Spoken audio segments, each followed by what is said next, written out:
Танаас нэг асуулт асуумаар л да. Ер нь хүмүүс ингэдэг те жаргал зовлон гэж ярьдаг тийм. Ер нь жаргал зовлон гэж хүмүүс ярьдаг. Хүн чинь ер нь бол бид бүхэн дандаа жаргалтай байхыг л хичээж ирмэлзэж хүсэж мөрөөддөг. Зовлон ер нь байх хэрэгтэй юм уу? Зовлон ер нь хүний амьдралд ямар хэрэг вэ? Гоё асуулт. Зовхгүй бол та жаргалыг мэдрэхгүй гэж боддог. Нэр ингээс тийм үү. Бидний одоо яг үнэндээ ингээд нөгөө коуч уснаас хойш анзаарч байгаа юм байхгүй юу? Би юунд талархдаг гэж. Намайг өнөөдрийг хүртэл те олон удаа зовоож уйлуулж ирсэн тэр зовлонгуудад баярлалаа. Намайг тоож ирсэнд баярлалаа те. Яагаад тэгэхээр тэр зүйлсийг би даван туулсан учраас өнөөдрийн те энэ хүчрхэг үнийг бүтээх боломжтой.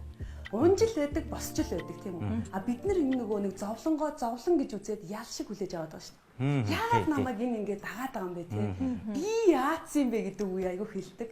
Би юу буруу ийдсэн болохоор дэлхийн ертөнцид надаа ингээд зовлон давшгүй өгöd байгаа юм бэ? Окей. Ямар би нэг юу гэж хариулт өгөхөр наатахаа давчих. Наатахаа хүлээж аваад хүлээн зөвшөөрөө давчих. Тэрний дараа эргээд харуулнаа зовлондоо талархна.